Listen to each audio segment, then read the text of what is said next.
तपाईको यही कार्यक्रम मार्फत सुझाव दिन्छु शेरबहादुर दाइलाई। सोझो नै मान्छे हो भन्ने लाग्छ। बालुवाटार सरी नहाल्नुहोस्। प्रचण्डले आफ्ना स्वार्थको सम्बोधन भएनन् भने 30 दिनभित्र सरकार ढालिदिन्छन्। शेरबहादुर देउबा राणाजीको ज्वाइँ प्रधान न्यायाधीश चाहिँ शैलेन्द्र शमशेर राणा, यहाँ कन्फ्लिक्ट अफ इन्ट्रेस्ट थियो कि थिएन? जनादेशबाट बनेको प्रधानमन्त्रीलाई परमादेशबाट चाहिँ हटाइएको यो गलत कुरा भएको।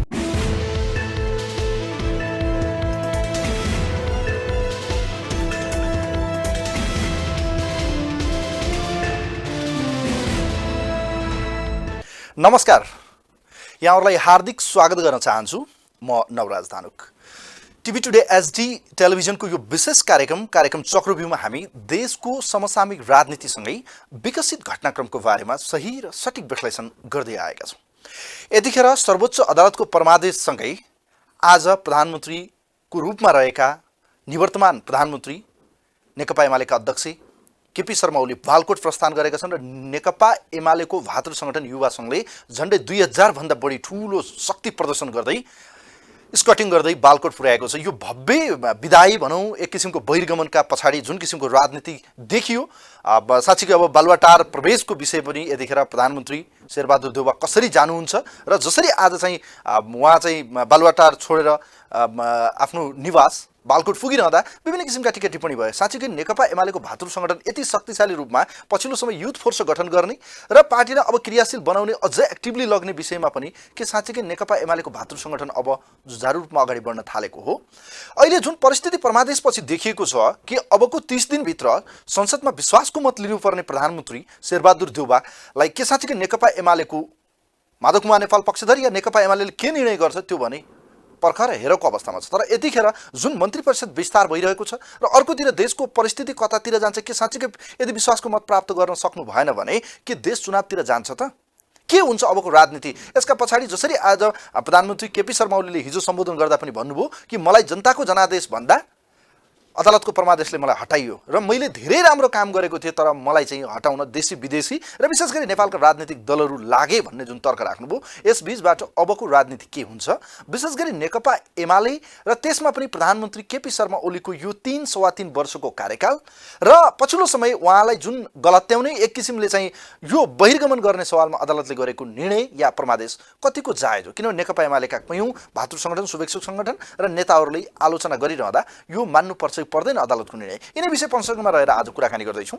हामीसँग कुराकानीका निम्ति नेकपा एमाले प्रचार प्रसार विभागका उपप्रमुख, नेकपा एमालेका प्रभावशाली युवा नेता र निवर्तमान प्रधानमन्त्रीका प्रेस सल्लाहकार समेत रहिसक्नुभएका व्यक्तित्व सूर्य थापा आजको अतिथि हुनुहुन्छ। उहाँलाई म वेलकम गर्न चाहन्छु। थापाजी नमस्ते, वेलकम, स्वागत छ। हजुर, सन्चो हुनुहुन्छ कि? अब के छ यो घटनाक्रमहरूलाई हेर्दाखेरि दुःखी हुनुहुन्छ कि ठिकै हो, यो स्वाभाविक प्रक्रिया लाग्छ तपाईँलाई? प्रधानमन्त्रीको जसरी अहिले भर्खरै तपाईँहरू यो र्याली सकेर कार्यक्रममा आइरहँदाखेरि यो बहिर्गमनलाई कसरी हेर्नुभयो, यो विदाईलाई कसरी हेर्ने तपाईँहरूलाई कस्तो लागिरहेको छ अहिले? सगरमाथाको चुचुरोमा पुग्ने आरोहीहरू धेरै समय चुचुरोमा बस्दैनन्, अन्ततः ओह्रालो लाग्नै पर्यो, फर्किनुपर्छ। चुचुरोमा बस्ने सधैँका लागि होइन, कीर्तिमान चाहिँ चुचुरोमा पाइला टेकेपछि हुन्छ। प्रधानमन्त्रीका रूपमा हाम्रो पार्टी अध्यक्ष कमरेड केपी शर्मा ओली चाहिँ 3 पटक नियुक्त हुनुभयो। एक पटक 9 महिना, एक पटक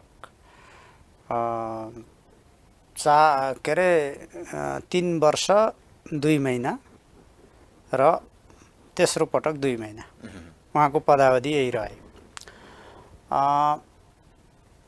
यसै पनि अबको 17 महिनापछि फेरि जनतामा जानु पर्थ्यो। आवधिक निर्वाचनबाट प्राप्त जनादेश म्यान्डेट समाप्त हुन्थ्यो।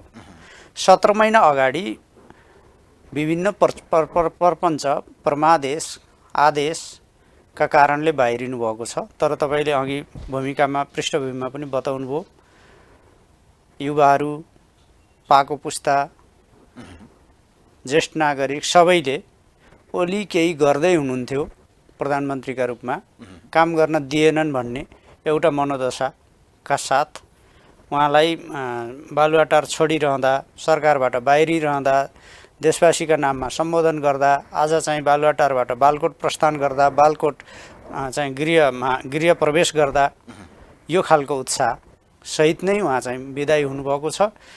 यसले उहाँको एउटा चर्चित भनाइ छ, हटाउन त सकिन्छ, जसकेलाबाट प्रपञ्चहरू गरेर काण्डहरू मार्फत समीकरणहरू मार्फत फल खेलेर खेलका नियम मिचेर पार्टीको अनुशासन मिचेर पदलोलुप्ता अनुशासनहीनता अराजकता प्रदर्शन गरेर गठबन्धन गरेर हटाउन त सकिएला।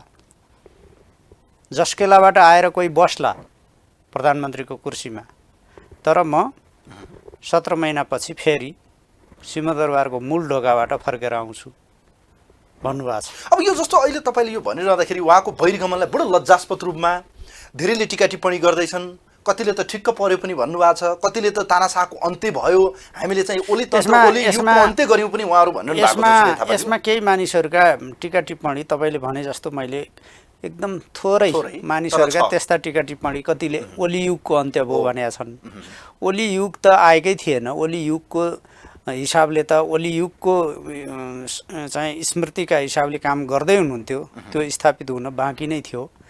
तर उहाँले सङ्केत दिनुभएको थियो, त्योसँग मान्छे डराएका हुन्। एकदम कतिपय मानिसहरूले अब जता जता बाहुन बाजे उतै उतै स्वाहा भनिन्छ नि, त्यसै गरी अब प्रचण्डले नै देउबा क्रान्तिकारी वामपन्थी भनेर भन्न थालेपछि प्रचण्डको पछि लागेका संविधान सभामा ल्याइएका बुद्धिजीवीको कलेबरमा सार्वजनिक जिन्दगीमा रहेका त्यो ब्याकिङमा बसेका मानिसहरूले खराब विकल्प भन्दा कमसल विकल्प कम खराब हो, ओलीभन्दा देउबा कम खराब हो भन्ने चाहिँ राम्रो हो भन्न सकेका छैनन्। एकदम बेस्ट त भन्न सकेकै छैनन्, बेटर पनि भन्न सकेका छैनन्। खराब भन्दा कम खराब भनेर भनेका छन्। तिनको यो तर्कको चाहिँ एकदम दयनीय स्थिति हेर्दाखेरि के लाग्छ भने, यो काँचो सुन्तला नखाँदै यो चाल खाए कुन चाल भन्ने एउटा गीत छ नि त। त्यही प्रधानमन्त्रीको कुर्सीमा आउँदा त यो चाल छ, एउटा प्रधानमन्त्री बिदाई गरेर जाँदा त्यो सहित बिदा भइरहेको स्थिति छ। निवर्तमान प्रधानमन्त्रीको त्यो स्थिति छ। तर यत्रो यो तामझाम गर्नुपर्ने, यत्रो तामझाम गरेको यो गरे के खर्च भयो र? यत्रो पेट्रोलहरू खर्च भएको छ, यत्रो र्यालीमा करोडौं रुपैयाँ तपाईहरुले खर्च गर्नुभयो भन्ने आरोप छ। युवा विद्यार्थीहरू जोसँग साधन थिए, ती साधन भएका मानिसहरू आफ्नो पार्टी अध्यक्ष प्रधानमन्त्रीको जिम्मेवारीबाट बिदाई भएर प्रधानमन्त्रीको सरकारी निवासबाट आफ्नो निवास जाँदा 5-6-7 किलोमिटर 10 किलोमिटर मोटरसाइकल र आफूसँग भएका साधनहरू सहित जाँदा के करोडौं खर्च? यत्रो कोरोना महामारीमा यो आवश्यकता हो र भने यो बेमौसमको एक किसिमको नाटक मञ्चन गरे जस्तो देखिन्न, यो किन आवश्यक थियो र? हैन, यो चाहिँ कस्तो हो भने राजनीतिमा इख हुन्छ के, इख एउटा भनिन्छ, सो अफ गर्नुपर्ने हैन, इख हुन्छ। यो सहज रूपमा अवधि पुरा गरेर बिदा हुनु परेको भए यो नपर्न सक्थ्यो। तर जनादेशलाई चाहिँ सबैभन्दा सर्वोपरि जनादेश, त्यसलाई चाहिँ अब बिथोलेर संविधानका संरचनाहरू भत्काएर परमादेशबाट चाहिँ प्रधानमन्त्री तोक्ने, प्रधानमन्त्री नियुक्त गर्ने, कन्फ्लिक्ट अफ इन्ट्रेस्ट हुन्छ भन्दै इजलासमाथि उठेका प्रश्नहरूमा इजलासमा बस्ने 2 न्यायाधीशलाई चाहिँ जसरी पनि वञ्चित गर्ने, अनि 2 न्यायाधीश चाहिँ जतिसुकै प्रश्न गरे पनि उठ्ने, त्यहाँ इजलासमा बस्ने। इजलासको गठनदेखि नै उहाँले चाहिँ नयाँ ढङ्गले लैजानुभयो भनेर कतिपय मिडियाले लेखेका छन् नि त। म आज भन्दैछु, शेरबहादुर देउबा राणाजीको ज्वाइँ प्रधान न्यायाधीश चाहिँ शैलेन्द्र शमशेर राणा, यहाँ कन्फ्लिक्ट अफ इन्ट्रेस्ट थियो कि थिएन? रिट निवेदक र इजलास प्रमुख बीच यी सम्बन्धहरू 7 पुस्ते कति पुस्ते कानुनले भन्छ नि, ती सम्बन्धहरू जोडिन्छन् कि जोडिन्नन्? कन्फ्लिक्ट अफ इन्ट्रेस्ट आउँछन् कि आउन्नन्? म खालि बहसका निम्ति यो कुरा। अनि विधि सम्बद्ध कानुन तह उहाँहरूले चाहिँ अब एउटा शक्ति पृथकीकरणको सिद्धान्तलाई आत्मसात गर्दै त्यत्रो एमएस क्युरीको बहस हेरौँ या पछिल्लो समय चाहिँ संवैधानिक इजलासले गरेको छलफल बहसलाई यदि मान्यो भने यो परमादेशलाई अन्यथा लिनुपर्ने, यो नातासँग जोड्नुपर्ने, कसैको व्यक्तिगत सम्बन्धलाई जोड्नुपर्ने आवश्यक छ र भने इजलासको गठनदेखि नै विवाद त सिर्जना भयो। दुईजना श्रीमानहरू बस्नै हुन्न, उहाँहरूले कुन फैसला गर्नुभएको थियो भन्दै चाहिँ आफूले आफैलाई इजलासमा बस्दैनौँ भनेर घोषणा गर्ने श्रीमानहरू फेरि राखिनुभयो।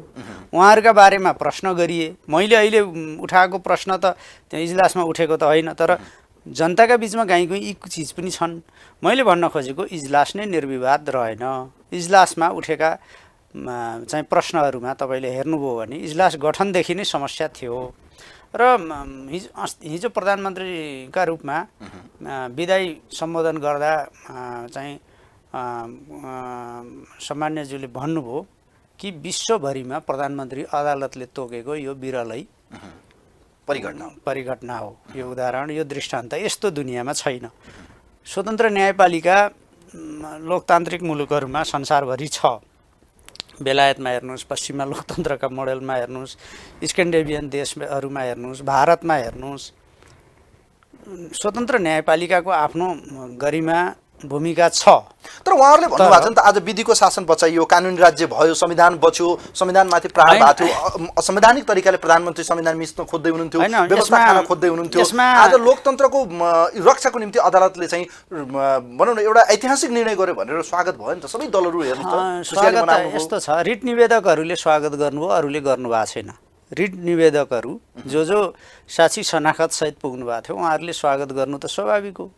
माधव नेपालले बुद्धिजीवी यत्रो यो मिडिया जगत म हेर्दैछु छैन, त्यस्तो छैन। मिडिया जगतका पनि केही स्तम्भकार, केही चाहिँ एकदम मिडिया स्टन्ट चलाइरहेका केही मिडिया र रिट निवेदकहरूको विषय हो। र सर्वोच्च अदालतले न्यायिक संयमता भनिन्छ नि, त्यो चाहिँ गुमायो। संवैधानिक इजलासले न्यायिक संयमता गुमायो। संविधानको व्याख्या होइन अपव्याख्या गर्यो। संविधानको चाहिँ कहीँ डिरिल हुन खोजेको, डिट्र्याक हुन खोजेको स्थितिमा कानुनको संविधानको व्याख्या मार्फत पद्धतिलाई ठिक बाटोमा लैजानु पर्थ्यो। यसले संविधानलाई भाँचभुँच पार्ने, बिथोल्ने र मनोगत निष्कर्षहरू थोपर्ने काम गर्यो। यसमा चाहिँ म त के भन्छु भने, अझ तपाईँलाई म इजलासमै उठेका प्रश्नहरूका सन्दर्भमा भन्छु, विभिन्न खालका चाहिँ हौवाहरू मचाउने, होहल्ला गर्ने गरियो। तर सर्वोच्च अदालतका श्रीमानहरूमा यो रुखछाप काङ्ग्रेसको मनोवृत्ति प्रकट भइरहेको छ के। रुखछाप काङ्ग्रेस यही निर्णय तपाईँहरूको पक्षमा होइन, यो तपाईँहरूको पक्षमा आइदिनु म भन्दैछु आफ्नो मेरो पक्षमा सेटिङका कुराहरू म तपाईँलाई भन्दैछु। हाम्रो पक्ष र विपक्षको कुरा नगरौँ न। म 48 सालदेखि 46 सालको परिवर्तनपछि 48देखि आजसम्मका विषयमा नेकपा एमाले जोडिएका रिटमा मुद्दामा अदालतले कहिले पक्षमा फैसला गरेको छ एउटा दृष्टान्त देखाउन सक्नुहुन्छ? त्यसो भएर हाम्रो पक्षमा हुन्थ्यो कि हुन्नथ्यो भन्ने नहेर्नुहोस् न। मनमोहन अधिकारीले विघटन गर्नुभयो, अदालतले देउबालाई स्थापित गरिदियो पहिलोचोटि, जनादेशबाट आउनुभयो हो र उहाँ। सबभन्दा ठुलो लार्जेस्ट पार्टी त मनमोहन अधिकारीले नेतृत्व गरेको नेकपा एमाले थियो। 2052 साल भदौ 12 गतेको फैसला के हो त? शेरबहादुर देउबा कहिल्यै जनमतबाट आउनुभएको, पहिलोचोटि प्रधानमन्त्रीको आसनमा चाहिँ त्यो पदमा, त्यो कुर्सीमा चाहिँ जनमतबाट जानुभयो। अदालतको गलत फैसला, जनतामा जाने फैसलाका विरुद्ध रिटमा जानुभयो। उहाँ नै रिट निवेदक हुनुहुन्थ्यो र विश्वनाथजीले चाहिँ विश्वनाथजी सहितको इजलासले चाहिँ सर्वोच्च अदालतले प्रतिनिधि सभा पुनर्स्थापना गरेर शेरबहादुरलाई प्रधानमन्त्री बन्ने ढोका खोलिदिएको थियो। त्यो भदौ 12 गतेको बदनाम फैसला, त्यसलाई कोट अनकोट मैले बदनाम भनेको छु, त्यो फैसलाको जगबाट उहाँको राजनीतिक उत्थान भएको, प्रधानमन्त्रीका रूपमा पहिलोचोटि त्यसरी जानुभयो। कहिले गोर्खाली राजाले अन्याय गरे, कहिले न्याय गरे, उहाँको यही चाहिँ वक्र दृष्टिमा चलिराखेको छ। कहिले त्यो अब अहिले पनि उहाँ जनमतका हिसाबले त 23 सिट होइन भने नेपाली काङ्ग्रेसको प्रत्यक्षमा 165मा जितेको 23 सिट होइन, तपाईहरु 80 सिट। अस्ति फागुनसम्म चैतसम्म उहाँले आफ्ना कार्यकर्तालाई, नेवी सङ्घका तरुण दलका कार्यकर्ताहरूलाई के भन्नुहुन्थ्यो? हामीलाई जनताले विपक्षमा बस्न जनादेश दिएका हुन् कि हामी चुनावमा गएर जितेर आएर मात्रै शासन गर्ने हो भन्नुहुन्थ्यो। तर अहिले त 180 डिग्री अनि यो फर्किनु भयो। परिस्थितिले म भन्दैछु, सिर्जना गरेको यो एउटा घटनालाई हेर्ने हो भने सूर्य थापाज्यू जस्तो अहिले पनि मान्छेले के भन्छन् भने तपाईँहरूकै पार्टीभित्रबाट यो खेल नभइदिएको भए म तपाईँसँग संविधानको यो सहमत। धाराको म जसरी आज- तपाईँसँग सहमत। शेरबहादुर देउबा जोडजाड कृत्य नक्कली हस्ताक्षर आदि इत्यादि चाहिँ फ्लोर क्रस जेसुकै माध्यमबाट भए विपक्षीले सत्तारूढ दललाई शासनबाट विस्थापन गर्ने र आफू हुन खोज्ने गर्छ नै। म शेरबहादुर देउबाको बारेमा यसमा टिप्पणी गर्दिनँ, म तपाईँसँग सहमत छु। अहिले त रुखले गुनासो चाहिँ बन्चरोसँग होइन बन्चरोको बिँडसँग गरेको कुरा हाम्रो कमरेड केपी ओलीले हाम्रो पार्टीको अध्यक्षले धेरैचोटि भन्नुहुन्थ्यो नि त। बन्चरोले गुनासो गर्थ्यो अरे के यो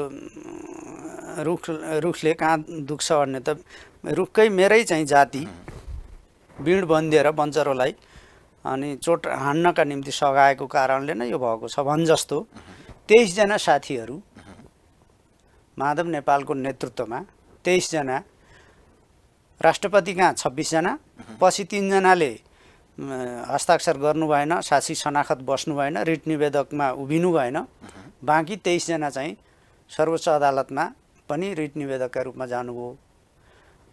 यो पार्टी सिस्टम, यो संविधानमाथिको हमला, यो परमादेश, देउबाका लागि लिस्नु भर्याङ के भन्नुपर्ने हो बैशाखी, त्यो सबै उहाँहरूले गर्नुभयो र पार्टीप्रति घात, जनमतप्रति घात, विश्वासघात र पार्टीको सरकार, आफ्नो पार्टीको सरकार र पार्टीका अध्यक्षलाई सरकारबाट अपदस्थ गर्ने कुराको म दुर्गा पौडेलको के आलोचना गर्नु, एक सिट हो टाँसिनु हो। मैले भने तपाईँकै हैन, अब त्यसो पार्टीका हुनाले म साथीहरू भन्दैछु चाहिँ यसरी हिँड्नु 23 जना साथीहरू जे गर्नुभयो अहिले त गर्नुभयो।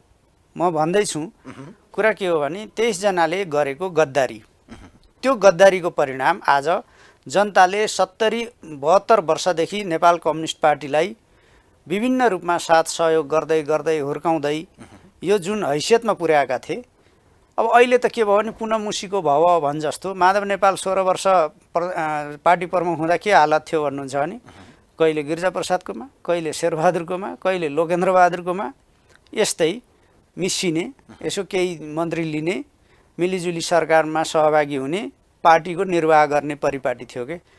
मनमोहनको नेतृत्वमा मनमोहन अधिकारीले चाहिँ अल्पमतको सरकारको, एकल कम्युनिस्ट सरकारको जनताबाट म्यान्डेट प्राप्त गरेर 51 सालमा सरकार बनाउनु भएपछि त 74 सालसम्म आइपुग्दाको हालत त त्यही हो नि त। अनि त्यो बानी लाएर अहिले पनि अब पार्टी कहाँ छ, पार्टीको संस्थागत निर्णय कहाँ छ, माधव नेपाल र उहाँको चाहिँ 23 जनाको समूह, त्यो समूह चाहिँ अहिले अझ चाहिँ अदालतको फैसलाको उहाँहरू खुसी हुनु भने त एक निशाना दुईटा चाहिँ शिकार उहाँहरूले खेल्नुभयो। हेर्नुहोस्, एकातिर ओलीलाई पनि हटाइयो, संसद पुनर्स्थापना पनि भयो, हिजो शपथ ग्रहणमा माधव कुमार नेपाल जानुभयो, प्रधानमन्त्री जानु भएन। उहाँहरू के भन्दै हुनुहुन्छ भने नेकपा एमालेको जित भयो, लोकतन्त्र बचाउन, संविधान बचाउन, यो व्यवस्था बचाउन त्यो नेकपा एमालेको जित भयो भन्ने यी भ्रान्ति, यी भ्रम, यी कुप्रचार, यी चाहिँ यी सिँगारू प्रवृत्ति धेरै दिन चल्दैनन्। नेकपा एमाले के गर्छ, संस्थागत रूपमा गर्छ। नेकपा एमाले हो भने नेकपा एमालेको विधान, परिपाटी, पद्धति, प्रक्रियाबाट उहाँहरूले यो निर्णय गरेर संसदीय दलको नेता नेकपा एमाले छानेको थियो केपी ओलीलाई। माधव नेपाललाई कुन संस्थागत परिपाटीले यो अनुमति कस्तो विडम्बना भन्नुहोस् त, एउटै पार्टीमा बसेर पनि खुसियाली मनाउनु पर्ने, आफ्नै पार्टी अध्यक्षलाई हटाएर चाहिँ उहाँ खुसी हुनुहुन्छ। हेर्नुहोस्, त्यस भएर उहाँ आजका मितिसम्म फर्केर आउनुभयो, भोलि पार्टीमा समझदारी भयो, उहाँले रियलाइजेसन गर्नुभयो, पश्चाताप गर्नुभयो, मैले गल्ती गरेँ भनेर स्वीकार गर्नुभयो, माफी माग्नुभयो भने भोलिको कुरा एउटा होला। तर आजको बिन्दुमा उहाँका कदमहरू, उहाँका कर्महरू, उहाँका क्रियाकलापहरू, उहाँका अभिनयहरू, उहाँका बिमारी यी चाहिँ नेकपा एमालेको संस्थागत परिधिभित्र छैनन्। एउटा उखान छ नि, के गरिस् मङ्गलले आफ्नै ढङ्गले भने जस्तै। अब यो अहिले पछिल्लो समय जुन घटनाक्रमहरू देखियो, एउटा परिघटना देखियो, एउटा सिनेरियो जुन देखियो, यसमा चाहिँ प्रधानमन्त्रीकै कारणले गर्दा यो परिस्थिति आयो। अर्थात् आफ्नो 2/3 नजिक पुगेको आफ्नो सत्तालाई बचाउन नसक्नु, एक किसिमको बहिर्गमन यसरी हुनु, लज्जास्पद तरिकाले चाहिँ यो सडकमै ल्याएर चाहिँ घोग्रे ठ्याक लगाएको जस्तो भनेर उहाँहरूले भनि पनि रहेको देख्छु म। आफ्नै पार्टीलाई मिलाउन नसक्नु, आफ्नै एकतालाई जोगाउन नसक्नु, अनि पार्टीभित्रको अन्तर्कलहलाई मिलाएर लगेको भए, Z2मै गएको भए पनि यो ढिला गरी जुन सहमतिको दस्तावेज बन्यो, यो अलि अगाडि भइदिएको भए साथी। तपाईँले एउटा गजबको भनाइ, लोक भनाइ उपयोग उद्धृत गर्नुभयो, कसले हो मङ्गले आफ्नो ढङ्गले यस्तो भयो भन्नुभयो।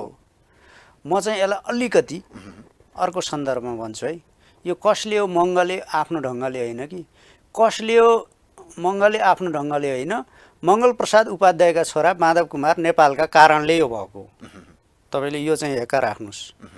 माधव नेपाललाई अनि पार्टीको नाममा पार्टीको एउटा महाधिवेशनबाट आएको वरिष्ठ नेता पनि होइन हुनुहुन्थेन उहाँ, एउटा सम्मानका रूपमा पार्टीको नेता भनिएको, त्यस आधारमा हस्ताक्षर गर्दै वक्तव्यबाजी गर्दै पार्टीको संस्थागत परिपाटी, पार्टीको अनुशासन, पार्टीको नीति नेतृत्वका विरुद्ध जे मन लाग्यो त्यो गर्न, मनपरी गर्न, अनि उहाँलाई चाहिँ यो डामेर छोडेको साँडे जस्तो बन्न त्यो अनुमति कसरी प्राप्त भयो? पार्टीमा बसेर यो खालको विश्वासघाती घाती गद्दारी गर्न चाहिँ कसरी भयो? अब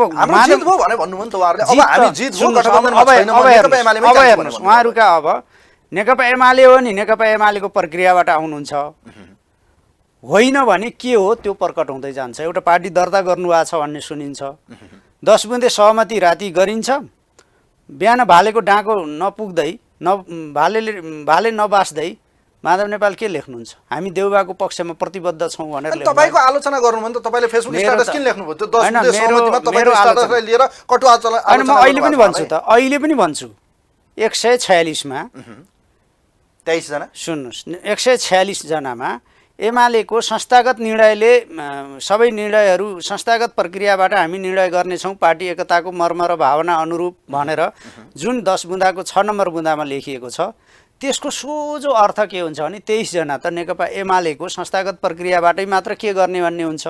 त्यसो गर्दा त 146 को 23 जना घटाउँदा त 123 जना हो। मैले त्यसमा उपेन्द्र यादवको 12 जना, दुर्गा पौडेल 1 जनाको बारेमा टिप्पणी गरेको छैन, त्यो मेरो विषय होइन।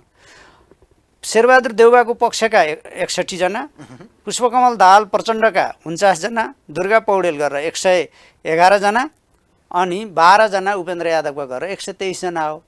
संस्थागत परिपाटीबाट निर्णय गरेर जाँदा माधव नेपालले यो मनपरी नगर्दा, यो पार्टी विरोधी पार्टी घाती काम नगर्दा त्यही 123 होइन, मैले त त्यही लेखे हो। तपाईले अदालतलाई प्रभावित गर्न किन लेख्नुभयो भन्नुस् त? उहाँले त्यही आशय देख्नु भएको छ। तपाई अहिले पनि फेसबुक स्ट्याटस, म अहिले पनि भन्छु, मेरो अहिले हेर्न सक्नुहुन्छ, मैले शेरबहादुर देउबालाई के भनेको थिएँ? तपाईको पक्षमा 123 हो, अदालतमा साक्षी शनाखत त तपाईले 146 भन्नुभएको थियो। यो संस्थागत प्रक्रिया, यो 10 बुँदेले त त्यो भन्दैन। त्यसो भएपछि त 146 को सङ्ख्या गनेर त्यो रेडिमेड माइन्डसेटका आधारमा केही गर्न खोजिया हो भने त न पुनर्स्थापना हुन्छ न परमादेश जारी हुन्छ भने हो।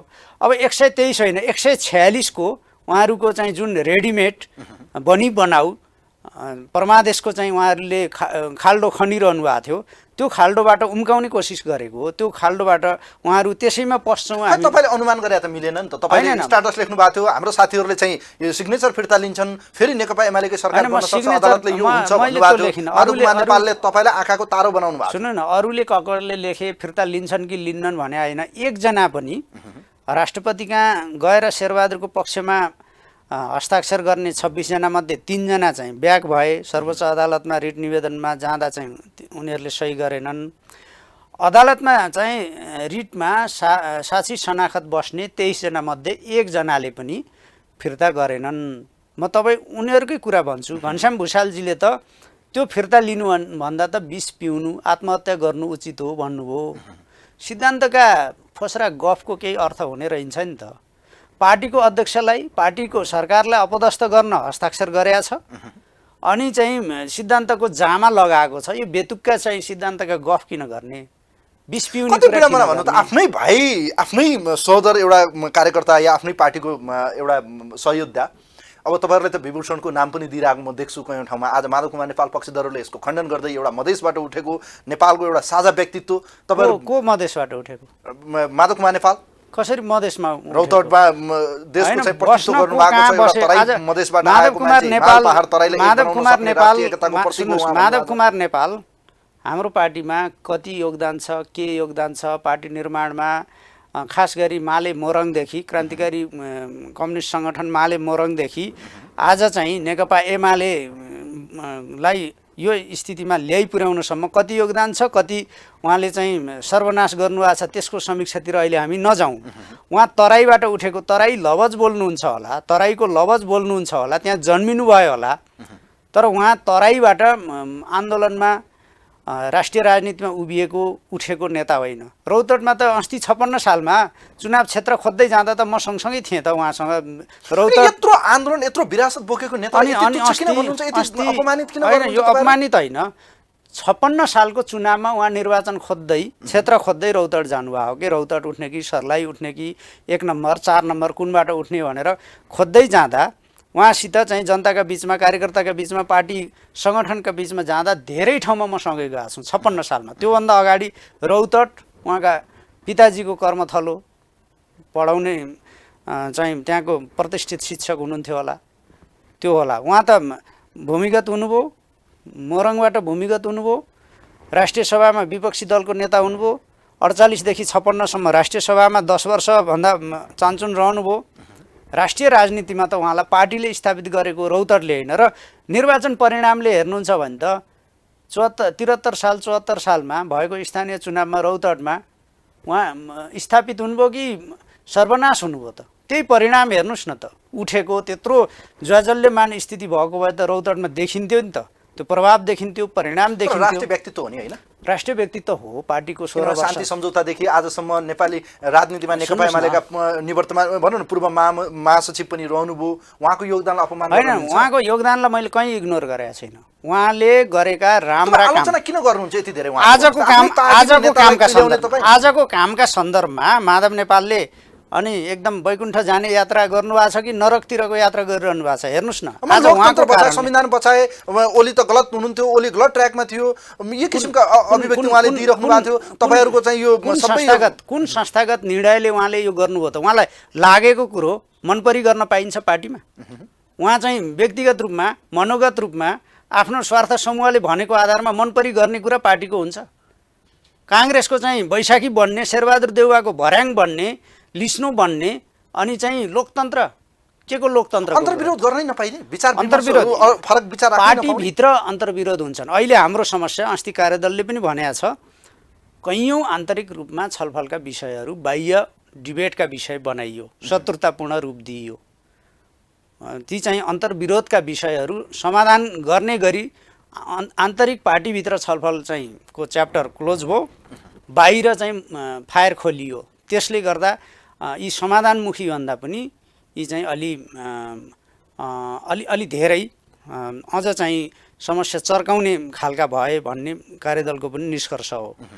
कुरा के हो भन्नुहुन्छ भने पार्टीमा 16 वर्ष पार्टी प्रमुख, 21 महिना सरकार प्रमुख भएको मान्छेले काङ्ग्रेसलाई प्रधानमन्त्री बनाउन, शेरबहादुर देउवालाई प्रधानमन्त्री बनाउन यो तहको हरकत, गलत प्रवृत्ति र पात्रका विरुद्धको सङ्घर्ष गर्न नपाउने पार्टीभित्रबाट पनि विद्रोह गरेर गलत काम, संविधानको धारा 76(5) मा चाहिँ अदालतले भने अनुसार यसमा चाहिँ दलीय व्हिप लाग्दैन भन्दियो नि त अदालतले।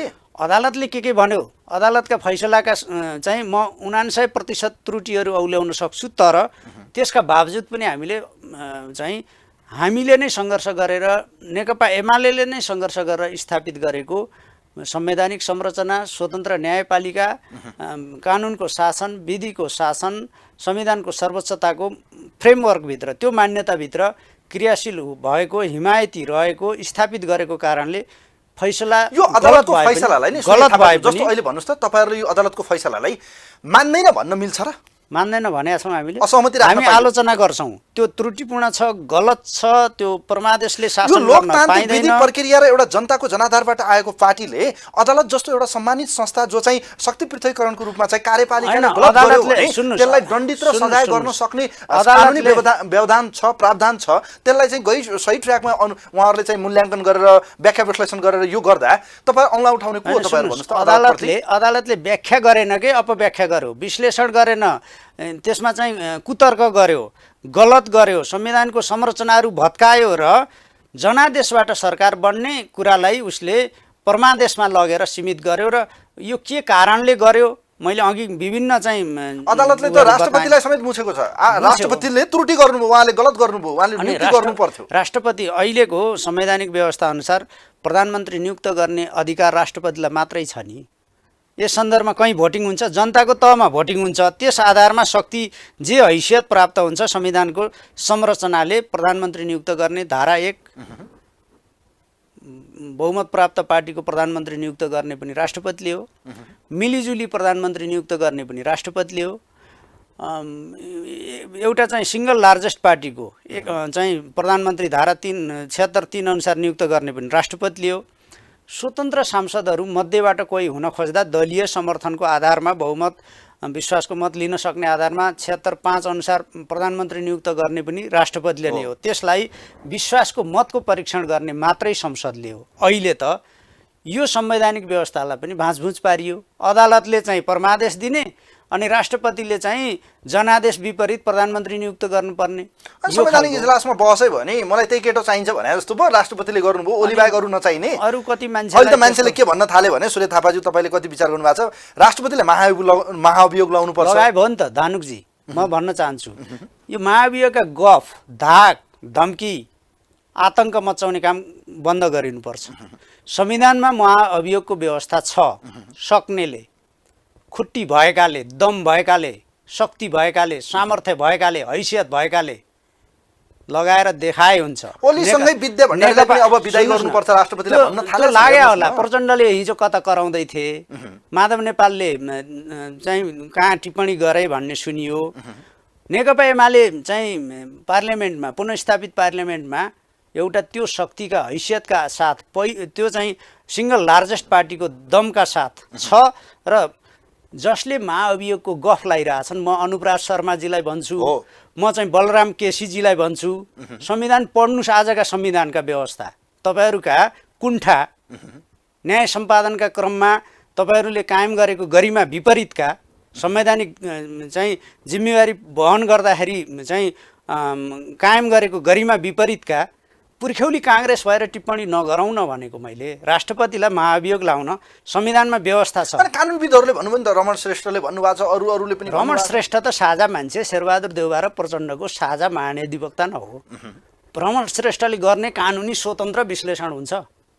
हरिकृष्ण कार्की चाहिँ केपी शर्मा ओली प्रधानमन्त्री हुँदा महाधिवक्ता भएको कारणले चाहिँ इजलासमा बस्न नहुने, कन्फ्लिक्ट अफ इन्ट्रेस्ट हुनुपर्ने। अनि महाधिवक्ता शेरबहादुर र पुष्पकमल दाहाल प्रचण्डको साझा महाधिवक्ता रमण श्रेष्ठ चाहिँ अनि स्वतन्त्र न्यायिक व्यक्तित्व।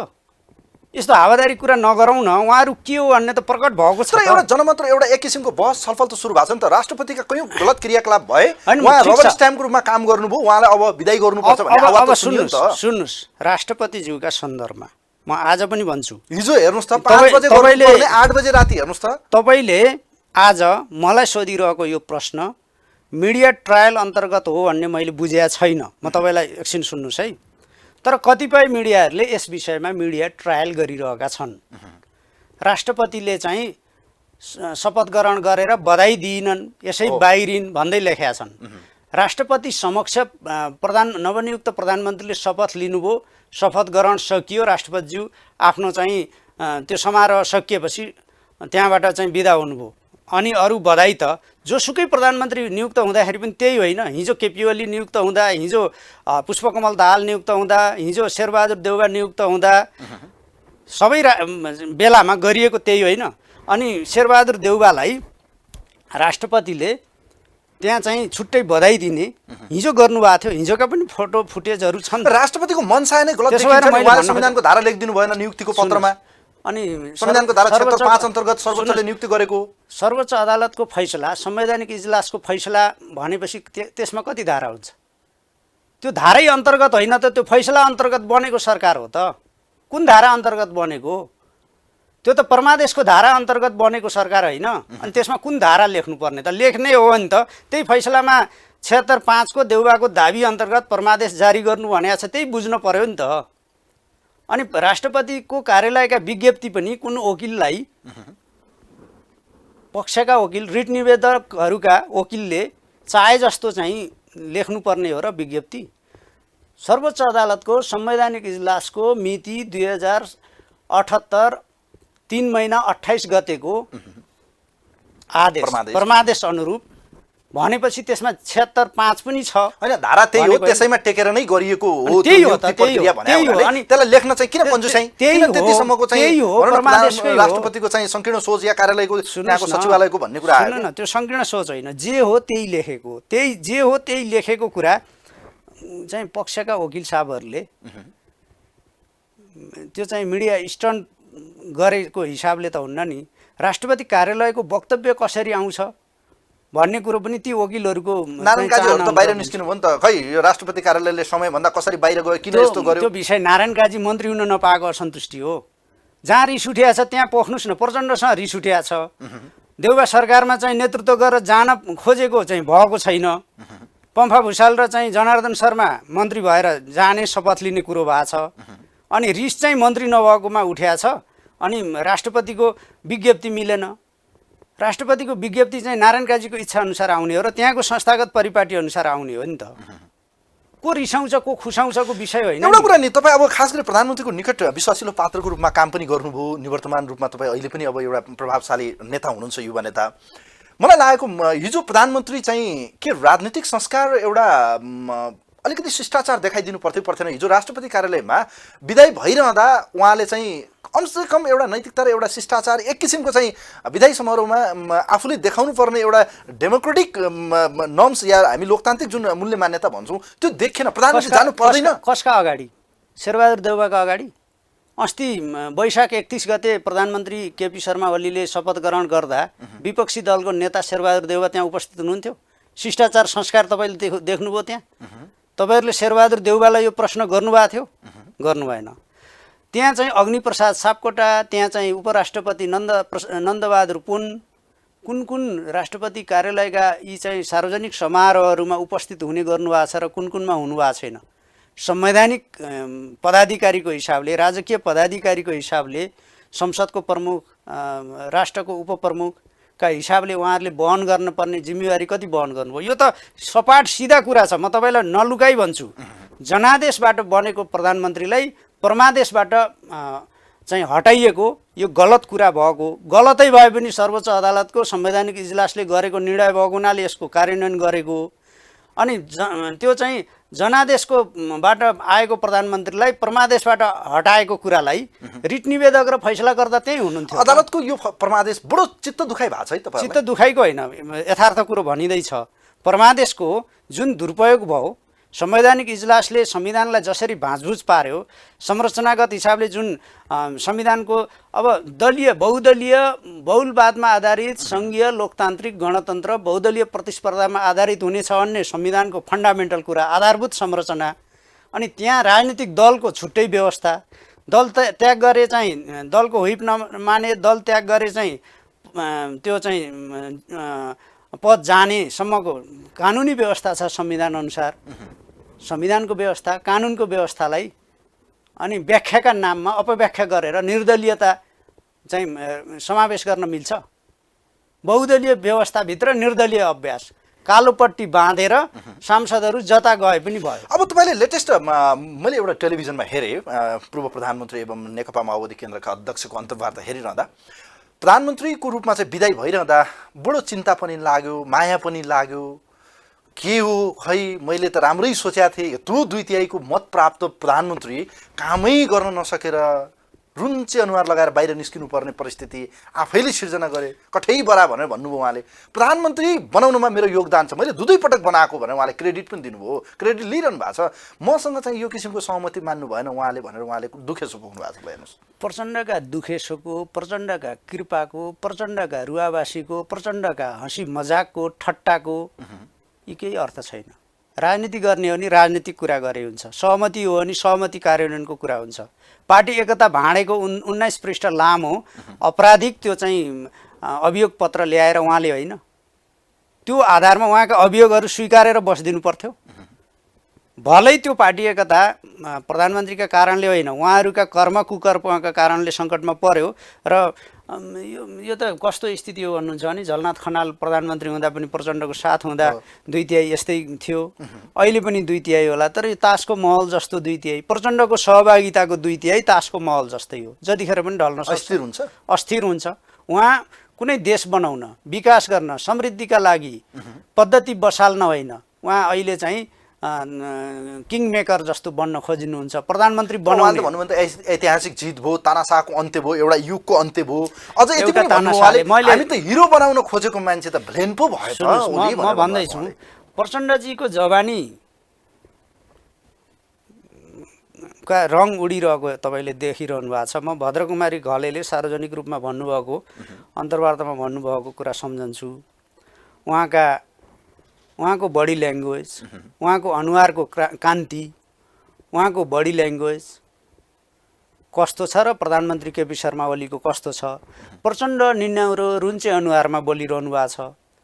अब प्रचण्डले लोकतन्त्रको कुरा गर्ने, सत्ता कब्जा गर्न, पार्टी कब्जा गर्न, समाज कब्जा गर्न, व्यक्तिको स्वतन्त्रता अपहरण गर्न, बाँच्ने अधिकार अपहरण गर्न, बन्दुक उठाएर चाहिँ बन्दुकको नोकमा शासन स्थापना गर्न हिँडेर असफल भएको पात्रले 17,000 व्यक्तिहरूको ज्यान लिएको हत्याराले अनि लोकतन्त्रको कुरा आज त बिचारा केपी ओली भन्नुभएको छ। बिचरा त समय हो, हेर्दै जानुहोस् प्रचण्डको बिचराको जवाफ उहाँले जवाफ पाउनुहुन्छ, जनताबाट पाउनुहुन्छ। पछुतो छैन सूर्य थापाज्यू तपाईँहरूलाई यत्रो जनमत 2/3 निकट जनमत केही पनि भएको छैन। 1-2 जना भडुवाहरूले नेकपा एमाले भित्र माधव नेपाल सहित केही व्यक्तिहरूले भडुवा राजनीति नगरेको भए प्रचण्ड पार्टी एकतापछि आज जसरी सिल्ली कुरा गरेर दुनियाँलाई ढाँट्ने र बेकुब बनाउने कोसिस गरिरहेका छन्, त्यो केही गर्न सक्दैन। यो परिस्थितिको जिम्मेवार प्रधानमन्त्री नै हो। पार्टी एकताको डे 1 देखि उहाँ चाहिँ मेरा विपक्षमा र मेरा विरुद्ध लाग्यो। यस्तो थियो प्रचण्डको के थियो भन्नुहुन्छ भने मैले पहिला पनि भनेको छु, आज पनि रिमाइन्ड गराउँछु। प्रधानमन्त्रीको किडनी ट्रान्सप्लान्ट गरेको 12औं वर्ष थियो, पुगेको थियो। प्रधानमन्त्रीको फेरि ट्रान्सप्लान्ट हुन्न। म यो एमालेको बनी बनाऊ संरचनामा आफ्नो त पार्टी सर्वनाश समाप्त प्राय थियो। प्रधानमन्त्री केपी ओलीको अवसानमा आफ्नो उन्नति देखेर उहाँले छक्का पन्जा गरेर पार्टी कब्जा गर्नका लागि एकता गर्नुभएको थियो, त्यो पाउनु भएन। हामीले चाहिँ उहाँको योजनाको, उहाँको षड्यन्त्रको, उहाँको दाउपेचको, उहाँको त्यो रवैयाको भण्डाफोर गऱ्यौँ। सिङ्गो देशले त्यो कुरा बुझ्यो। संयोगले र नेपाली जनताको आशीर्वादले प्रधानमन्त्रीको दोस्रो किडनी ट्रान्सप्लान्ट नेपालमै भयो, सफल भयो। त्यसपछि उहाँले नेकपा भित्र एकीकृत पार्टीभित्र आफ्नो हैसियत, आफ्नो भविष्य देख्नु भएन र छुट्टै चुलो बाल्नुभयो। छुट्टै चुलोमा चाहिँ के अरे दाउरा ठोस्न थाल्नुभयो। भएको त यही हो नि त। प्रचण्डले एकीकृत पार्टीमा केपी ओलीको उपस्थितिमा आफू प्रतिस्पर्धामा हावी हुन सक्छु भन्ने नदेखेपछि पार्टी भाड्न लाग्नुभएको। सहमति मान्नु भएन, सहमति पालना गर्नु भएन, त्यसकारण परिस्थिति आयो। के सहमति थियो त? 76 साल मङ्सिर 4 गते 5 वर्ष चाहिँ प्रधानमन्त्री हुनुहोस् भनेर थाई कमिटीमा उहाँले प्रस्ताव ल्याउनु भएको थियो। किन ल्याउनु भएको थियो त्यसको नियततिर जानुभयो भने केपी ओलीको स्वास्थ्य गडबड छ, मैले त 5 वर्ष चाहिँ तपाईँ चलाउनुहोस् भनेको थिएँ, विडम्बना उहाँ रहिदिनु भएन भनेर चाहिँ जनतालाई ब्ल्याकमेलिङ गर्नका निम्ति उहाँले त्यो प्रस्ताव राख्नु भएको रहेछ। ट्रान्सप्लान्ट सफल भएपछि त फागुन 21 पछि फागुन 30 सम्म उहाँले त आफ्नो रूप देखाउनु भयो। त्यो नक्कली बनावटी तथाकथित ब्ल्याकमेलिङका लागि रहेछ भन्ने कुरा देखाउनु भयो। प्रधानमन्त्रीको ट्रान्सप्लान्ट सफल भएपछि त उहाँ त स्तब्ध, निराश। मनमोहन सेन्टरमा प्रधानमन्त्रीको एपेन्डिसाइटिसको अपरेसनमा जटिलता देखा पर्दा त्यो चाहिँ सङ्क्रमणहरू फैलियो भन्दा खुसियाली मेरो नेतृत्वमा चाहिँ जिम्मेवारी, मेरो काँधमा जिम्मेवारी आउने सम्भावना छ, बढ्यो यो, चिकित्सकहरूले यो भन्दै देव गुरुङ सहित को नेताहरूको खुमलटारमा मिटिङ गर्नुभएको थियो उहाँले। 76 साल मङ्सिरको 9 होइन यो परिस्थितिमा जस्तो अहिले पनि हेर्ने हो भने उहाँहरूले अब जसरी आज प्रधानमन्त्री उहाँहरूका तर्क कैयौँ छन्, एउटा तानाशाह एउटा नयाँ युग लान्छु भनेर हिँडेको मान्छे पुरानो युगमा फर्कियो, हिरो हुन्छु भनेको मान्छे ब्लेन भयो, दम्बी एक किसिमको चाहिँ भनौँ न। दुईवटा कुरा म तपाईँलाई भन्छु। प्रधानमन्त्रीका गरेका काम यो गलत भयो भनेर उहाँहरू भन्न सक्नुहुन्न। आरोप के लाउनुहुन्छ? दम्बी, अहङ्कारी, टेरेन, हामीले भनेअनुसार गरेन, हाम्रा सिफारिसहरू गरेन। हामीले चाहिँ मिलिजुली उहाँले खाउँ, एकलौटी ढङ्गबाट कब्जा गर्न थाल्नु भयो, मिलिजुली जताततै खाउँ आफ्नो भन्ने मान्छेमाथि खालको नियुक्ति जुन गर्न थाल्नु भयो। गरेका थियौँ, हाम्रा जे माग थियो त्यो सम्बोधन गरिदिएन। प्रधानमन्त्रीमाथि उहाँहरूको आरोप यही हो। हो। उहाँहरू के भूकम्पपछिको पुनर्निर्माण भएन भन्न सक्नुहुन्छ? देउबा प्रधानमन्त्री हुँदा, प्रचण्ड प्रधानमन्त्री हुँदा के हालत थियो र केपी शर्मा ओली प्रधानमन्त्री भएर आएपछिको स्थिति के भएको छ? देशभरिका तपाईँ पुनर्निर्माणका काम हेर्नुहोस्, धरहरा हेर्नुहोस्, बौद्धनाथ हेर्नुहोस्, रानी पोखरी हेर्नुहोस्, दरबार हाई स्कुल हेर्नुहोस्, वीर हस्पिटल हेर्नुहोस्, सिंहदरबार हेर्नुहोस्, 3वटा मोहडा हेर्नुहोस्, अरू संरचना हेर्नुहोस्। पुनर्निर्माणको काम चाहिँ करिब करिब निष्कर्षतर्फ अगाडि बढेको छ र पुस महिनासम्ममा यो पुरा कम्प्लिट गर्ने गरी काम किन भन्नुभयो त उहाँहरूले असफल सरकारको उहाँहरू विदाई त भयो अहिले भनेर? त अहिले त यस्तो हुनुहुन्छ कि सकारात्मक कुरा गर्नुहुन्न। पूर्वाग्रहको घोडा चढ्नु भएको छ, त्यो घोडा वायुपङ्खी वेगमा कुदाउनु भएको छ। कहाँ चाहिँ घोडा पछारिने हो र घोडासँगै उहाँहरू पनि पछारिनु हुने हो थाहा छैन। कुनै सकारात्मक उपलब्धि देख्नुहुन्न, भएका काम देख्नुहुन्न। तपाईँ भन्नुहोस् न, दुई देशबीच विद्युत व्यापार गर्नका निम्ति अन्तर्देशीय विद्युत प्रसारण लाइनको शिलान्यास र उद्घाटन प्रधानमन्त्री केपी शर्मा ओलीकै कार्यकालमा भएको होइन? त्यो देख्नुभयो। पेट्रोलियम पदार्थको पाइपलाइनको उहाँकै कार्यकालमा भएको हो। विमानस्थलहरू अब चाहिँ सम्पन्न हुने चरणमा पुग्दैछन्। भैरवा विमानस्थल, पोखरा विमानस्थल अन्तर्राष्ट्रिय स्तरका क्षेत्रीय तहका, देशभरि चाहिँ रात्रिकाली उडान सहितका विमानस्थलहरू छन्। चाहिँ त्यो सेवा विस्तार भएको छ। भद्रपुर भन्नुहोस्, विराटनगर भन्नुहोस्, नेपालगञ्ज भन्नुहोस्, धनगढी भन्नुहोस्। तपाईँहरू धनगढी आउँदा जाँदा चाहिँ रात पर्ने हो कि प्लेन अवतरण गर्न नपाउने हो कि उड्न नपाउने हो कि समय घर्किने हो कि भनेर बास बस्नुपर्ने झन्झटमा हुनुहुन्छ आज? छैन नि त। यो त यही अवधिमा भएको काम हो। मदन भण्डारी राष्ट्रिय राजमार्ग, हुलाकी राजमार्ग, उत्तर दक्षिण करिडोर मार्गहरू, यी सबै चाहिँ कुन ढङ्गले काम भएका छन्? त्यही त अब जनताले यसको मूल्याङ्कन गर्नेछन्। किनभने अब तपाईँहरूले त्यो एउटा म्यानिफेस्टो एक किसिमको घोषणापत्रै लगेर जानुभएको थियो। तर मलाई एउटा कुरा यहाँ मनमा लागेको विषय र तपाईँलाई पनि लाग्छ होला, यो देशमा अहिले जुन राजनीतिक सिनेरियो देखियो, एउटा केमिस्ट्री हामी देखिरहेका छौँ, अर्थात् विपक्षी गठबन्धनको एउटा मोर्चा। विपक्षी गठबन्धन अब त्यसमा चाहिँ विशेष गरी एउटा केमिस्ट्री हेर्नुहोस् त, शेरबहादुर देउबा, प्रचण्ड र माधव कुमार नेपालको केमिस्ट्री हिजोको शपथ ग्रहणमा पनि उहाँहरू सँगै देखिरहँदाखेरि उहाँहरूको सम्बन्ध अब नछुट्ने नफुट्ने या उहाँहरू अलग नहुने जस्तो देखिन्छ। शुभकामना छ, शुभकामना छ। उहाँहरू एकै ज्यान हुनुहोस्। वामपन्थी भनेर आफूलाई शेरबहादुरले प्रचण्डलाई लोकतन्त्रवादी डेमोक्रेट घोषणा गर्नुहोस्, प्रचण्डले शेरबहादुरलाई वामपन्थी कम्युनिस्ट क्रान्तिकारी घोषणा गर्नुहोस्। अनि प्रचण्ड र माधव कुमार नेपालको भाउतामा शेरबहादुर अगाडि बढ्नुहोस्। म त तपाईँको यही कार्यक्रम मार्फत सुझाव दिन्छु शेरबहादुर दाईलाई। सोझो नै मान्छे हो भन्ने लाग्छ। बालुवाटार सरी नहाल्नुहोस्। प्रचण्डले आफ्ना स्वार्थको सम्बोधन भएनन् भने 30 दिनभित्र सरकार ढालिदिन्छन्। उनी त उनलाई चाहिँ कुनै निर्माण गर्नु तपाईले यो भनिरहँदा प्रचण्ड बिनाको त नेपालमा त नयाँ सरकारै बन्न नसक्दो रहेछ। हिजो तपाईहरु उहाँकै बुई चढ्नु आजको स्थिति प्रचण्डकै बुई चाहियो, प्रचण्डकै सहाराले तपाई प्रधानमन्त्री शेरबहादुर दाईलाई म प्रधानमन्त्री शेरबहादुर देउवालाई म यो किन भनिरहेको छु भने उहाँ कति जनाको सांसद हो, कतिजना सांसद उहाँको 61 जना समानुपातिक र प्रत्यक्ष र समानुपातिक गरेर 61 जनाको। अनि कुल संख्या कति हुने हो, कुल संख्या कति हो हाम्रो पार्लियामेन्टको तपाईलाई थाहा छ? 138 जना चाहिँ बहुमतका लागि चाहिन्छ। 138 जना पुग्नका निम्ति 61 मा कति थप्नु पर्छ? अरूको कृपामा,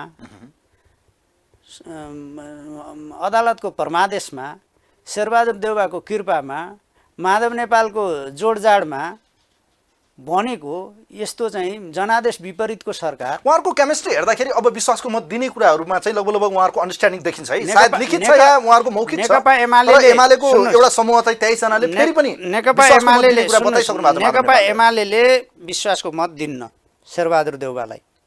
परमादेशबाट बनेको सरकारलाई नेकपा एमालेले संस्थागत रूपमा निर्णय गरेर तपाईले भनेर हुन्छ र भने माधव नेपाल समूहले गर्यो भने त गरिहाल्यो नि, दिन्छु भनिसक्नु भयो उहाँले। हाम्रो अन्डरस्ट्यान्डिङ छ। सुन्नुस् न, उहाँहरुले अन्डरस्ट्यान्डिङ व्यक्तिगत रूपमा के गर्नुहुन्छ, के जवाफदेहिता भोग्नुहुन्छ, के अब देउबा सरकारलाई, देउबाको नेतृत्वमा सरकार बन्नलाई चाहिने सबै अवरोध गोडमेल गरेर परमादेश जारी भएको छ।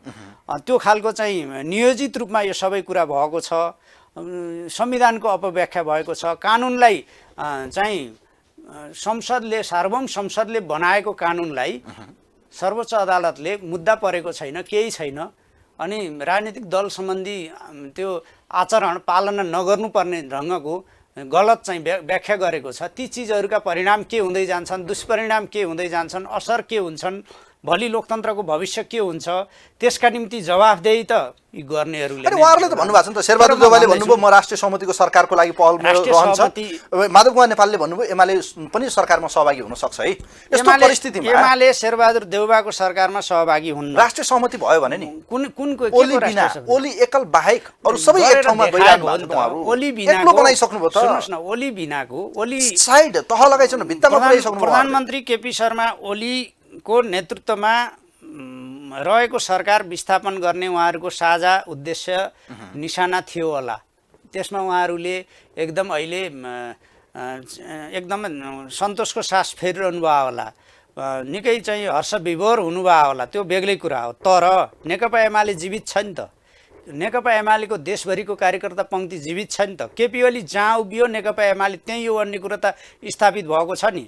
जनताबाट निर्वाचित हिस्सा र नेकपा एमालेकालाई मतदान गरेका मतदाताहरूको सङ्ख्याले कायम गरेको चाहिँ सङ्ख्याका हिसाबले अहिले पनि पुनर्स्थापित प्रतिनिधि सभाभित्र पनि सबैभन्दा ठुलो दल नेकपा एमाले हो। त्यो माधव नेपालले अनुशासनहीन, अराजक, पार्टी विरोधी, विश्वासघाती, गद्दारीपूर्ण काम गरे पनि त्यो घुँडा धसाइदिनु भयो, घुँडा टेकाएरै छोड्नु भयो। आफ्नै साथीहरूले ल हेर्नुस् त। यो सुन्नुस्, नेपाली राजनीतिमा यो प्रवृत्ति अहिले मात्रै देखा परेको होइन। म तपाईँलाई इतिहासतिर अलिकति लैजान्छु।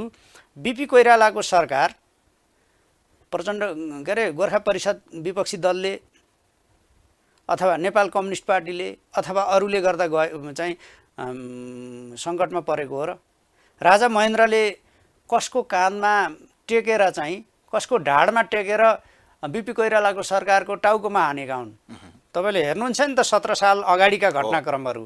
सूर्यप्रसाद उपाध्याय, तुलसी गिरी, विश्वबन्धु थापा सहित बिपी कोइरालाको नेतृत्वप्रति असन्तुष्ट भएका पार्टीभित्रैका चाहिँ एक प्रकारका, म तिनलाई बिकाउ माल भन्छु। बिकाउ माल किन भन्छु भने 17 सालपछि राजा महेन्द्रका मन्त्री गाउँ फर्केका के भए त्यो तपाईँले इतिहास पढ्न सक्नुहुन्छ। अहिले बाहिर के भन्छ भने सुन्नुस् है, अहिले तपाईले यो हिस्ट्रिकल रूपमा भनिरहनु। म यो अलिकति कम्प्लिट गर्न दिनुस्। यो मैले बिपी कालको नेतृत्वको कुरा गरेँ। 48 सालमा गिरिजाप्रसाद कोइराला प्रधानमन्त्री हुनुभयो, 5 वर्षै त्यो सरकार चल्छ भन्ने अपेक्षा थियो नि त। तर त्यही भित्रै 3600 प्रवृत्ति देखा पर्यो। 36 र 74 को विभाजन भयो। गिरिजाप्रसादको कोइरालाको सरकार पनि नेकपा एमाले प्रमुख प्रतिपक्षका कारणले अथवा संयुक्त जनमोर्चाका कारणले, नेमकिपाका कारणले विस्थापित भएको होइन नि त। पार्टीभित्रै 3600 आए तिनीहरूको कारणले। पछि 56 सालमा कृष्णप्रसाद अगाडि बढ्नुभयो। 1 वर्षपछि गिरिजाप्रसादले होइन कृष्णप्रसादलाई अपदस्थ गरेको। त्यसपछि 1 वर्षपछि शेरबहादुरले होइन गिरिजाप्रसादलाई अपदस्थ गरेको। त्यसपछि शेरबहादुरले होइन दरबारमा लगेर लोकतन्त्र बुझाएको। असोज 18 को घटना भएको के हो? म चाहिँ यहाँनिर तपाईँलाई के भन्न चाहन्छु भने यो आज माधव नेपाल, हिजो तुलसी गिरी, हिजो चाहिँ अरूले के अरे बिपी कोइराला विरुद्ध गरेको, गिरिजाप्रसाद विरुद्ध 3600ले गरेको, कृष्णप्रसाद विरुद्ध गिरिजाप्रसादले गरेको, गिरिजाप्रसाद विरुद्ध शेरबहादुरले गरेको, पार्टी विरोधी, स्थिरता विरोधी, जनादेश विपरीत, लोकतान्त्रिक मूल्य मान्यता विपरीतका सबै विगतका इतिहासका कीर्तिमानहरू, म भन्दैछु कीर्तिमानहरूलाई पनि माथ गर्ने गरी कम्युनिस्ट पार्टीले पहिलो पटक चाहिँ 2/3 हाराहारीको जुन जनादेश प्राप्त गरेको थियो, माधव नेपालले लाज छोप्नुपर्छ होला नि त अनुहारमा। किनभने यत्रो जनमतलाई त किस्तीमा राखेर तपाईहरुले पुरै किनभने सुन्नुस्, सती पुरैसक्नु। किनभने वैशाख 27 गते केपी शर्मा ओलीलाई विश्वासको मत नदिएर अनुपस्थित हुने 28 जना माधव कुमार नेपालको नेतृत्वमा बिना कारण अकारण आजको दिन ल्याउनका निम्ति शेरबहादुर देउवासँग प्रचण्डसँगको साँठगाँठ षड्यन्त्रका कारणले गर्नुभएको थियो।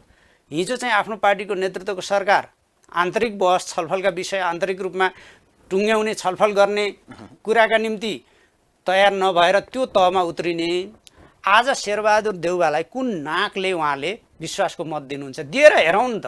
अब यो परिस्थितिले निम्त्याउला मलाई एउटा कुरा, अब यहाँ म दुईटा मात्र प्रश्न राख्छु, कार्यक्रमको अन्त्यमा छु। बडो महत्त्वपूर्ण प्रश्न छ नेकपा एमाले र विशेष गरी प्रधानमन्त्री जो चाहिँ निवर्तमान भइसक्नु भएको छ नेकपा एमालेको अध्यक्ष केपी शर्मा ओलीकै विषयमा। अब यो युगको अन्त्य भयो, भोलि यो इतिहासमा चाहिँ यो पात्र या यस किसिमको प्रवृत्ति रिपिट नहोस् भन्ने बहस छ या एक किसिमको टीका टिप्पणी प्रचण्डको कुरा हो, माधव नेपालको कुरा हो, नारायण काजीको कुरा हो, यही कुरा शेरबहादुर देउवाले भने अब ओली फर्केर आउँदैन भन्ने यो 73 साल यही मध्य बर्खामा प्रचण्डले यही भनेका थिए। 74 सालमा ओली कसरी दुन्दुबी बजाउँदै आउनुभयो हेर्दै जाउन् न। आफ्नो पार्टी सुकेनाश, सर्वनाश, विघटन प्राय अनि अरूका सङ्ख्या, अरूको जनमत, अरूका समर्थनका आधारमा फुर्तीफार्ती, वाम गठबन्धन नभएको भए 6 सिटमा खुम्चिने र जनमोर्चा भन्दा तल्लो स्थितिमा पुग्ने प्रचण्डको अवस्था कसको चाहिँ पेट्रोल, कसको ऊर्जाले, इन्धनले चाहिँ यो ऊर्जा आएको हो, कसरी यो राजनीतिको चाहिँ जीविका निर्वाह भएको हो, त्यो चाहिँ त एउटा चुनावमा गएर हेरे भइहाल्यो। भन्नु भएको छ त अर्ली इलेक्सन पनि हुन सक्छ। हेरौँ न त। अब यो विश्वासको मत पाएन भने यही सरकार चुनावी सरकार हुन्छ। अब तपाईहरु मानिलिनुहोस् आउँदो चुनाव अर्ली इलेक्सन भयो या मध्यावधि निर्वाचन भयो या विधि सम्मत रूपमा चाहिँ 17 महिना भनिरहनु भएको थियो हिजो प्रधानमन्त्रीले, बादल लागेको छ, अहिले बादल फाट्छ अनि सूर्य उदाउँछ भनेर जुन अभिव्यक्ति उहाँले दिनुभयो, यसको आशय भने के अब आउने चुनावमा विपक्षी गठबन्धनसँग नेकपा एमाले सशक्त रूपमा आउँछ कि आफै पत्तासाप हुन्छ त? यो तहको सर्वोच्च अदालतको परमादेशबाट बनेको, जस्केलाबाट बनेको सरकारले अर्ली इलेक्सन त प्रचण्डले कुन मुखले भन्दै हुनुहुन्छ, शेरबहादुर देउवाले कुन मुखले भन्दै हुनुहुन्छ, माधव कुमार नेपालले कुन मुखले भन्दै हुनुहुन्छ, छिटो 5 वर्षभन्दा अगाडि चुनाव गर्ने कुराहरूलाई उहाँहरूले प्रतिगमन भनेर डङ्का पिटाउँदै आउनुभएको होइन। उहाँहरू प्रतिगमनको भरिया बन्न त उहाँहरू हिजोदेखि प्रचण्डले थालिसक्नुभयो नि त। खास चाहिँ प्रतिगमन, संविधान विपरीत, लोकतन्त्र विपरीत प्रतिगमनकारी कदम चाल्न त उहाँ अगाडि बढ्दै हुनुहुन्छ। अर्ली इलेक्सन हुनसक्छ भन्ने कुराको त उहाँहरूलाई नैतिक राजनीतिक कुनै हिसाबले पनि अर्ली इलेक्सनको कुरा गर्ने इजाजत छैन, अनुमति छैन, उहाँहरूलाई त्यो अधिकार छैन, त्यो नैतिकता हैन। विश्वासको मत पाउनु भएन भने त देश त स्वतः चुनावमा गयो नि त। सबैको विश्वासको मत नपाउँदाखेरि पनि सर्वोच्च अदालतको फागुन 11, 77 फागुन 11 र अहिले असार 28 का दुईटा फैसला सँगै राखेर पढ्नुस्, फेरि चाहिँ 76 1 मा जान्छ, 76 2 मा जान्छ, 76 3 मा जान्छ। यो त विकल्प खोजिरहने, यो रोटेपिङ खेलिरहने हो नि त उहाँहरूको कुरा है। हामी त चुनाव एक चुनाव, 2 चुनाव, 3 चुनाव उहाँहरूको गठबन्धन छ, तपाईहरुलाई पत्ता साफ गर्ने उहाँहरूको रणनीति छ। मिल्नुस् न त। शेरबहादुर देउवा र प्रचण्ड मिलेर एक ठाउँ मत च्यातेर, मत लुटेर, बत्ती निभाएर भरतपुरमा प्रचण्डकी छोरीलाई जिताएको हामीले देखेका छौँ नि त। हामीले एक्लै लडेर 45% हिजो चाहिँ स्थानीय तहमा जितेका हुन् त। आज हिजोभन्दा धेरै काम गरेका छौँ सरकारमा बसेर। सरकारले धेरै उपलब्धिहरू हासिल गरेको छ, जनताको मन जितेको छ, गाउँमा विकास पुर्याएको छ, विकासका आकाङ्क्षाहरू पुरा भएका छन्। यस हिसाबले प्रधानमन्त्रीको पार्टीको कार्यकर्ताको शिर उच्च भएको छ, ठाडो भएको छ। केही कुण्ठित तत्त्वहरूका छटपटाहटहरू मात्रै यो प्रधानमन्त्रीज्यूमा चाहिँ जसो विदाई हुँदा या विदाई समारोहमा चाहिँ या एक किसिमको उहाँले चाहिँ प्रेस रिलिज गरिरहँदा या एक किसिमको वक्तव्य जारी गरिरहँदा म 17 महिनापछि फेरि हुङ्कारका साथ उहाँले भनेको कुरा, म 17 महिनापछि जनताको जनमत लिएर म आउँछु भनेर यो ओभर कन्फिडेन्स किन? कसले दिन्छ भोट? अब तपाईहरुले यति गलत गर्दा दुई पटक सर्वोच्चले कसले पत्याउँछ? प्रचण्डका कुरा कसले पत्याउँछ? प्रचण्ड को हुन् भनेर चाहिँ हिजो भूमिगत बसेर 25-26 वर्ष लुकेर बसेका थिए भनेर रहस्यको पात्र बनेको प्रचण्ड हो र उनका हरेक दिनका दैनिक राजनीतिक गतिविधि सबै जनताको पब्लिक अडिटमा छैन भने, सार्वजनिक निगरानीमा छैन। प्रचण्डका कुरा, माधव कुमार नेपालका कुरा कसले पत्याउँछ? आज पनि तपाईले सोशल मिडियामा विभिन्न रूपमा गरिने सानातिना चाहिँ पोलहरू हेर्नुभयो भने सबैभन्दा पपुलर को छ? 65-70% को चाहिँ त्यो लोकप्रियतामा त केपी शर्मा ओली नै हुनुहुन्छ। प्रचण्ड कति? 10%, 11%। माधव नेपाल कति? 4%, 5%। शेरबहादुर देउवा कति? 17-18%। भने अब आउने चुनावमा 17 महिनापछि फेरि प्रधानमन्त्रीको रूपमा चाहिँ केपी शर्मा ओली हुङ्कारका साथ जनमत लिएर आउनुहुन्छ। हामी यो बीचमा पार्टीलाई शुद्धिकरण गर्छौं, अनुशासित बनाउँछौं, जे पायो त्यो गर्न रोक्छौं, अनुशासनका मूल्य मान्यता नटबोल्टहरू चाहिँ कडा ढङ्गले कस्छौं, पार्टीलाई चाहिँ जनतामा जनआधारित बनाउँछौं, सरकारमा बस्दा गरिएका कामहरूको जनतामा प्रचार गर्छौं, भएका कमजोरीहरूको समीक्षा गर्छौं, भविष्यमा नगर्ने प्रतिबद्धता गर्छौं र प्रधानमन्त्रीका रूपमा केपी शर्मा ओलीले हासिल गर्नुभएका, उहाँको नेतृत्वमा मुलुकले हासिल गरेका उपलब्धिहरूलाई चहकिलो ढङ्गले प्रचार गर्छौं। जनतामा स्थापित गर्छौँ र जनताको म्यान्डेट प्राप्त गरेर उहाँले भन्नुभएको हिसाबले उहाँको नेतृत्वमा नेकपा एमाले हुङ्कारका साथ फेरि सिंहदरबार आउँछ। यो स्थिति देखेर चुनावमा जान पानीसँग जुत्ता डराए जस्तो गरी प्रचण्ड माधव नेपालहरूको अभिगत तपाईँले देख्नु भएको छ नि। चुनाव भनेपछि पानीसँग जुत्ता डराए जस्तो हालत उहाँहरूको छैन। हेरौँ अब चुनावमा के हुन्छ, राजनीति कतातिर जान्छ। सूर्य थापाजी बडो महत्त्वपूर्ण समय र विचार दिनुभयो, म धन्यवाद दिन चाहन्छु। धन्यवाद। आदरणीय दर्शक महानुभावहरू, आजको यो विशेष अङ्कमा हामीसँग नेकपा एमाले प्रचार प्रसार विभागका उपप्रमुख एवं नेकपा एमालेका प्रभावशाली नेता र निवर्तमान प्रधानमन्त्री केपी शर्मा ओलीका प्रेस सल्लाहकार रहिसक्नुभएका व्यक्तित्व आजको विशेष अङ्कमा हामीसँग सूर्य थापा हुनुहुन्थ्यो। उहाँसँग यो विकसित घटनाक्रम र देखिएका केही घटनाक्रमको सिनेरियो र अब राजनीति के र निवर्तमान प्रधानमन्त्रीले 17 महिनापछि म जनताको जनपत्र अभिमत लिएर फेरि सिंहदरबार छिर्छु भन्ने हुङ्कार गरिरहँदा के त्यो साँच्चीकै सम्भव हुन्छ या एकछिनको यो चाहिँ कोरा कल्पनाको सपना मात्रै हो भन्ने विषयमा रहेर कुरा कार्यक्रम हेरिदिनुभयो। धन्यवाद दिँदै कार्यक्रमको टिमसँगै म पनि बिदा हुन्छु। नमस्कार।